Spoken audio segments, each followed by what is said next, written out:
ಶ್ರೀ ಮಂಜುನಾಥಯ್ಯ ನಮಃ.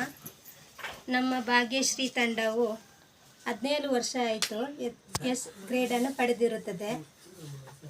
ಸಂಘ ಬರುವ ಮುಂಚೆ ನನಗೆ ಮನೆ ಕೂಡ ಇರಲಿಲ್ಲ, ಟಾರ್ಪಲ್ ಕಟ್ಟಿ ಕೂತಿದ್ದೆವು. ಸಂಘ ಬಂದ ಮೇಲೆ ಮನೆ ಮಾಡಿ 1 ಎಕರೆ ಜಾಗದಲ್ಲಿ ಕಾಫಿ ಅಡಿಕೆ ತೋಟ ಮಾಡಿದ್ದೇವೆ. ಮನೆ ರಿಪೇರಿಗೆ ಅಂತ ಕ್ಷೇತ್ರದಿಂದ 1,500,000 ಅನುದಾನ ರೀತಿಯಲ್ಲಿ ನೀಡಿರುತ್ತಾರೆ. ನಮ್ಮ ಮನೆಯವರಿಗೆ ಆರೋಗ್ಯದ ಸಮಸ್ಯೆಗೆ 3,500 ಆಸ್ಪತ್ರೆಗೆ ಚೆಕ್ ಅಂತ ಕೊಟ್ಟಿರುತ್ತಾರೆ. ನಮ್ಮ ಮನೆಯವರಿಗೆ ಹುಷಾರಿಲ್ಲದಾಗ ಮಾಸಾಸನವನ್ನು ಶುರು ಮಾಡಿದರು.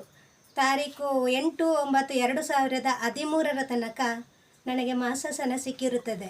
1,02,500 ರೂಪಾಯಿ ಸಿಕ್ಕಿರುತ್ತದೆ. ಸುರಕ್ಷಾದಿಂದ 1,11,000 ಸುರಕ್ಷಾನು ಬಂದಿರುತ್ತದೆ.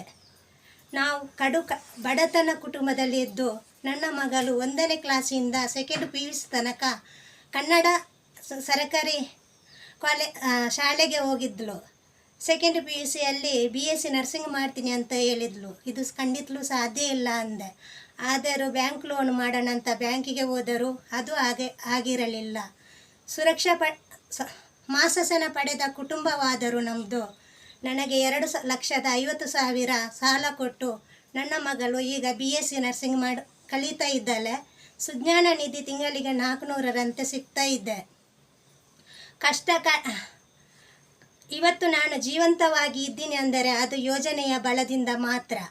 ಯಾಕೆಂದರೆ ಕಷ್ಟ ಕಾಲದಲ್ಲಿ ನನ್ನ ರಿಲೇಷನು ನನ್ನನ್ನು ಕೈ ಬಿಟ್ಟಿರುತ್ತಾರೆ, ಆದರೆ ಯೋಜನೆ ಮಾತ್ರ ನನ್ನನ್ನು ಕೈ ಬಿಟ್ಟಿರಲಿಲ್ಲ. ನನ್ನ ಕಣ್ಣಿಗೆ ಕಾಣುವ ಮಂಜುನಾಥ ಅಂದರೆ ಅದು ಕಾವಂದರರು. ಕಷ್ಟ ಕಾಲದಲ್ಲಿ ಕೈ ಇಡುವ ಯೋಜನೆ ಅಂದರೆ ಅದು ಶ್ರೀ ಕ್ಷೇತ್ರ ಧರ್ಮಸ್ಥಳ ಗ್ರಾಮಾಭಿವೃದ್ಧಿ ಯೋಜನೆ. ನಾನು ಶ್ರೀ ಕ್ಷೇತ್ರ ಗ್ರಾಮಾಭಿವೃದ್ಧಿ ಯೋಜನೆಗೆ ಯಾವತ್ತೂ ಚಿರಋಣಿಯಾಗಿರುತ್ತೇನೆ.